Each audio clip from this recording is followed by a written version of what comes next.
So let's talk about Ohio. Your state's heartbeat bill that is now in effect bans abortions once a fetal heartbeat is detected roughly 6 weeks into a pregnancy. That is a time when some women don't even know they're pregnant. There is no exception for rape or incest. So my question to you is, what happens when a 12-year-old girl falls pregnant after being raped? Are you okay with her being forced to carry that fetus to term? Well, under Ohio's law, it doesn't ban things like abortificants. So let's say someone who was raped, you don't know you were raped for 2 months.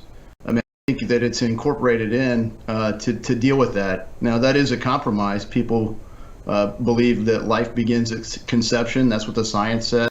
So I think that as a public policy, the science is not conclusive on that, right? And there is no consensus on that life begins at conception. But I know that that is certainly something that you believe and other conservatives believe. But I just want to ask you again, because this obviously raises some tough questions, of course, right?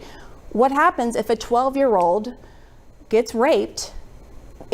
Are you comfortable with her having to now carry that baby to term because there is no exception for her case now under Ohio law?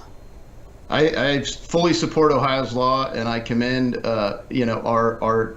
frankly, our governor and our legislature for passing it where previous administrations had failed. They passed it. It was held up by the courts, and a relief from the injunction was filed immediately on Friday, and it is now the law in Ohio. I think it's a great law, and it is a compromise. And like I say, rape is raised as an objection, but the heartbeat bill already deals with that. I mean, it's hard to conceive of somebody who doesn't know they were raped for 2 months. Right. Well, I'm not going to put myself in the shoes of someone who was raped, but I am sure if they were here to speak with you, they would be pushing back on that notion. There's all kinds of traumatic experiences that would happen after such a thing, and processing it and then finding out if you were pregnant and so forth. There's a lot of complexities.